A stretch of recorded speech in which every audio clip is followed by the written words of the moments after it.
हरिओम. सद्गुरू ओम मालती आई की जय. व्रजभूमीतील भक्त कथामालेत मी अनुप्रिता थत्ते तुम्हा सर्वांचं स्वागत करते. या कथामालेतली 32वी कथा आज आपण सुरू करणार आहोत. ती आहे वृंदावन येथे राहणाऱ्या श्री स्वामी बलदेवदासजी यांची. जगताचा असा नियम आहे की आधी पहिल्यांदा कष्ट आणि मग फळ. पहिल्यांदा विहीर खोदावी तेव्हा कुठे पाणी प्यायला मिळतं. तसंच परमार्थात पण नियम आहे खरं तर, की पहिल्यांदा साधन आणि त्याच्या पाठोपाठ सिद्धी. पण परमार्थ जगतामध्ये एक वेगळेपण असं आहे, की कधी-कधी ह्याच्या उलट सुद्धा होतं. पहिल्यांदा सिद्धी मिळते किंवा यश मिळतं किंवा भगवत दर्शन होतं असं म्हणू आपण आणि मग साधना होते. भगवंताचे जे नित्यसिद्ध किंवा कृपासिद्ध भक्त असतात, त्यांच्या जीवनामध्ये असं होऊ शकतं. अनेक नित्यसिद्ध परिकर, परिकर म्हणजे लीलासहचर, यांना सिद्धीसाठी साधना करावी लागत नाही. सिद्धी तर त्यांना अनादिकालापासून प्राप्तच असते आणि ते या जगतामध्ये आविर्भूत जे होतात, ते भगवंताच्या इच्छेने आणि जगातील सामान्य जीवांना आदर्श घालून देण्यासाठी एक साधकाचं जीवन जगून दाखवायचं आणि साधकांना मार्गदर्शन करायचं यासाठी. त्यामुळं त्यांना सिद्धी प्राप्त करण्यासाठी बऱ्याच वेळेला साधना करावी लागत नाही. कसं आहे, की काही वेळेला असंही होतं, की एखादा पुण्यात्मा जर असेल, तो सिद्ध नाहीये. पण त्याच्यावर जर परमेश्वराला कृपा करायची असेल, तर तो त्याच्यावर अनायास कृपा करतो. त्याला भगवत दर्शन होतं आणि मग त्या दर्शनाने तो असा काही बांधला जातो, की तो साधन भजनाशिवाय आपल्या उरलेल्या जीवनामध्ये दुसरं काहीच करू शकत नाही. आणि ही कृपा केव्हा होईल ह्याला वयाचं काहीच बंधन नाही. श्री स्वामी बलदेवदासजी यांच्या जीवनामध्ये सुद्धा असंच झालं. अगदी लहान असतानाच त्यांना पहिल्यांदा भगवत दर्शन झालं. साधना म्हणजे काय, भगवंत म्हणजे काय ह्याची पूर्ण कल्पना नसतानाच भगवंत दर्शन झालं आणि मग त्यांचं आयुष्य हे केवळ साधनामय झालं आणि भजन साधनेची जीवन पावन करणारी निर्मल धारा अविरत त्यांच्या आयुष्यामध्ये वाहत राहिली. स्वामी बलदेवदासजी हे व्रजभूमीतील एका ब्राह्मण परिवारामध्ये जन्माला आले. साधारण 8 वर्षाचे असतानाच त्यांच्या अत्यंत लाडक्या अशा मोठ्या भावाचं अकाली निधन झालं. त्या निधनामुळे त्यांच्या मनामध्ये अत्यंत प्रखर असं वैराग्य जागं झालं आणि तेही त्या 8 वर्षाच्या अवस्थेमध्ये. त्यामुळे ते तिथे आपल्या गावामध्ये मुक्कामासाठी आलेल्या एका साधूंच्या मेळाव्याबरोबर द्वारकेला निघून गेले घर सोडून. द्वारिकामध्ये त्यांनी रणछोडदासजी मंदिरामध्ये प्रवेश केला. ज्यावेळेला ते त्या मंदिरात गेले, त्यावेळेला देवाला नैवेद्य दाखवला जात होता.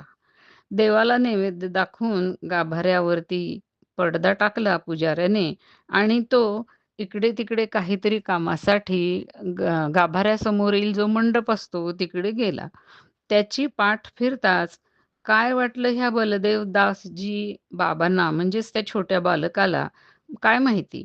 पण एकाएकी त्याच्या अंगात कसला तरी आवेश आला आणि पुजाऱ्याची पाठ फिरताच तो पटकन तो पडदा जो असतो टाकलेला गाभाऱ्यावरती, तो बाजूला करून तो गाभाऱ्यात गेला आणि तिथे त्यांनी पाहिलं तर सिंहासनावरती एक मूर्ती विराजमान होती आणि खाली प्रत्यक्ष भगवंत त्या वेदीवरती बसून त्यांना दाखवलेल्या नैवेद्यामधलं अन्न भराभर खात होते.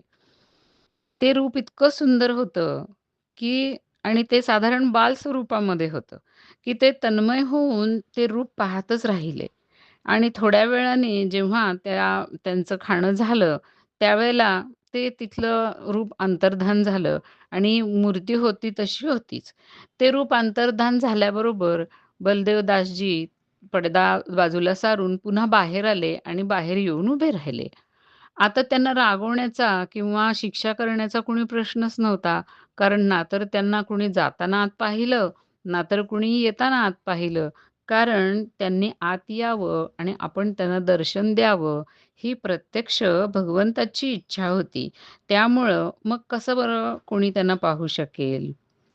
त्याच रात्री जेव्हा ते त्या द्वारकेमध्ये झोपलेले होते, तेव्हा रणछोडदासजींनी त्या बलदेव बालकाला स्वप्नामध्ये दर्शन दिलं आणि आज्ञा दिली, की दिल्लीच्या जवळ लुक्सर नावाचे एक गाव आहे आणि तिथे ठाकूरदास नावाचा माझा अत्यंत परमभक्त राहतो. तर त्याच्याकडे तू जा, त्याच्याकडून दीक्षा घे आणि तो जसं सांगेल, जो उपदेश देईल त्या पद्धतीने भजन, भक्ती आणि तिथे सेवा कर आणि इकडे दिल्लीच्या जवळच्या त्या गावामध्ये असलेल्या ठाकूरदासजींना त्यांनी दर्शन दिलं आणि त्यांनाही अशाच प्रकारची आज्ञा दिली, की माझा भक्त बलदेवदास नावाचा एक आहे, तो तुझ्याजवळ येईल आणि तो लहान आहे म्हणून त्याची उपेक्षा करू नको. त्याला दीक्षा दे, त्याला जवळ ठेवून घे आणि त्याला संपूर्ण भजन रीती समजावून सांग. रणछोडदासजी यांनी ज्याला असा आदेश दिला आणि त्याला दिल्लीला जा म्हणून सांगितलं, तर ते अर्धवट कसं करतील? आता ह्या बलदेवदासजी बाबांचं दिल्लीपर्यंत जाणं सुद्धा भगवंताच्या कृपेनीच सहज झालं. जसे ते आपल्या गावातून द्वारकेला आलेले होते, तसेच ते दिल्लीलाही पोहोचणार होते.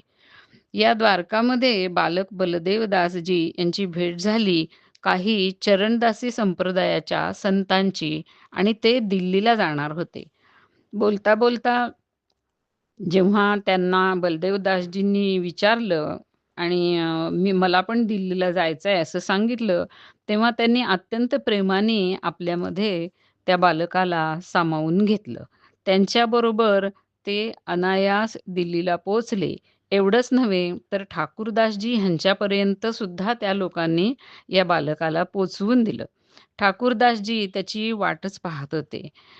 ते आल्याबरोबरच ठाकूरदासजी यांनी त्यांना पोटाशी धरलं आणि ते म्हणाले, "ये बाळ, मी तुझीच वाट पाहतो आहे."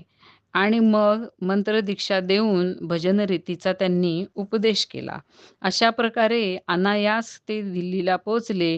त्यांची ठाकूरदासांची भेट झाली, अनुग्रहही मिळाला आणि आता त्यांची साधनाही चालू झाली. बलदेवदासजी हे अत्यंत मृदू आणि मधुर स्वभावाचे होते. अत्यंत सेवाकारी होते.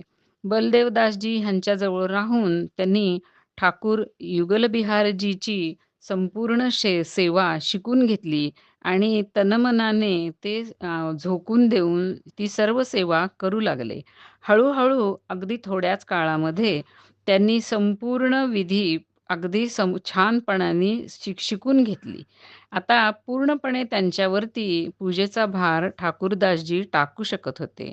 हळू-हळू या देवाच्या प्रसादाचा जो स्वयंपाक असतो, तो करायला सुद्धा हे शिकले आणि आता ठाकूरदासजी पूजा आणि नैवेद्याचा स्वयंपाक हे सगळं काही करू लागले. ठाकूरदासजी हे एक अत्यंत उच्च कोटीचे संत होते. त्यांच्या संबंधामध्ये त्या पूर्ण परिसरामध्ये एक घटना प्रसिद्ध होती. ती अशी होती, की त्यांच्या आश्रमामध्ये एक पाहुणा आलेला होता आणि अचानक तो वारला. त्याचा देहांत झाला.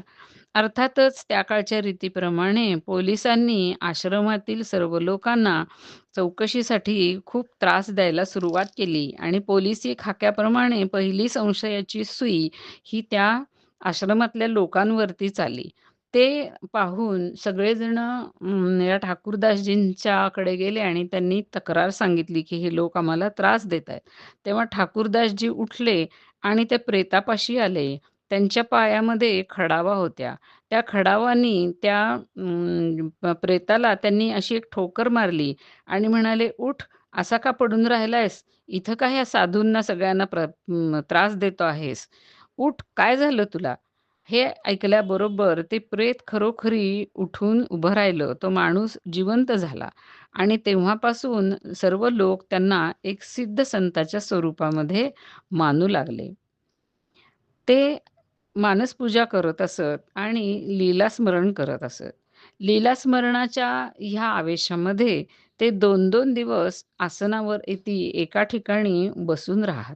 त्यावेळेला त्यांना देहाची अजिबात शुद्ध नसे आणि खाणं-पिणं हे तर त्या काळामध्ये राहूनच जाई, पण देहाचे इतर विधीही होत नसत. ते जेव्हा ठाकूरांना दाखवलेल्या अन्नाचा प्रसाद सेवन करत, त्यावेळेचं दृश्यही फार पाहण्यासारखं असे. ते अत्यंत भावपूर्ण पद्धतीने जेवत असत आणि जेवता-जेवता कधी ते प्रसन्न होत हसू लागत, तर कधी त्यांना रडू येत असे. बालक बलदेवदासजी हा सगळा प्रकार पाहून आश्चर्य वाटून त्यांच्याकडे पाहतच राहत आणि ते विचारत त्यांना की तुम्ही असं का करताय? पण बलदेवदासजींचं हे विचारणं हसून ठाकूरदासजी टाळत असत आणि फारसं काही उत्तर देत नसत. पण एकदा हा बालक हट्टालाच पेटला आणि त्यांनी खूपच हट्ट केला.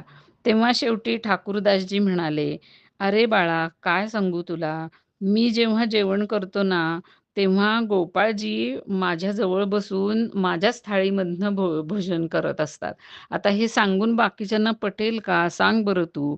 मग मी या विचाराने, की मी किती साधारण आहे आणि माझ्या पानामध्ये बसून माझा प्रभू जेवतोय आणि किती प्रभूची माझ्यावर कृपा आहे, हा त्यांचा दयाभाव बघून मला त्यांच्या कृपेमुळं कधी-कधी रडू येतं.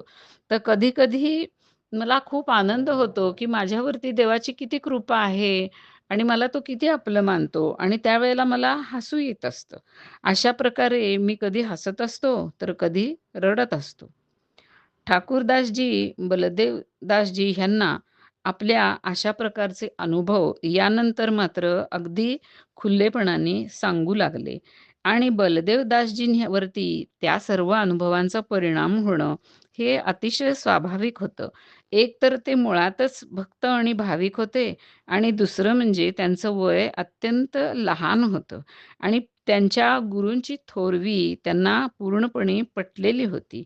त्यांचा जो भक्तिभाव होता मनातला, तो गुरुदेवांच्या सान्निध्यामध्ये दिवसेंदिवस वाढतच गेला आणि हळू-हळू त्यांनाही लीलास्मरणामध्ये अ, गुंतून राहता येऊ लागलं. तेही खूप काळ मानसिक चिंतनामध्ये बुडून राहू लागले. यानंतर काही काळाने ठाकूरदासजी हे ह्यांनीच यांचा देहांत झाला आणि आता बलदेवदासजीही मोठे झालेले होते. त्यामुळं ते त्या स्थानाचे महंत झाले. त्यांना सर्व गोष्टी माहिती होत्या. त्यामुळं महंताईचा कारभार ते अत्यंत चांगल्या पद्धतीने सांभाळू लागले. असं जरी असलं, तरी मुळामध्ये भक्ती आवडणारा आणि एकांत आवडणारा हा जीव होता. त्यामुळे त्यांचं मन त्या महंताईच्या सगळ्या कारभारामध्ये रमेना. मग एक दिवस आपले गुरुभाई श्री ध्यानदासजी यांच्यावरती हा सर्व भार देऊन आणि केवळ गुरुदेवांच्या खडावा आपल्याबरोबर घेऊन ते भ्रमण करण्यासाठी, यात्रेसाठी म्हणून निघाले. मग त्यांनी चार धामांची यात्रा केली आणि त्याच्यानंतर ते बहुधा वृंदावनमध्ये कालियदह इथे राहू लागले. तिथे ते व्यासघर येथे संत गोविंददासजी यांच्याजवळ राहत असत. त्यांनी स्वतःसाठी अशी म्हणून कुठलीही एखादी कुटी वगैरे असं काहीही केलं नाही. ते त्यांच्याजवळच राहत असत. आता या वृंदावनातील त्यांचा जो पुढचा जीवनक्रम होता, त्याबद्दल आपण पुढील भागामध्ये ऐकूया. हरी ओम.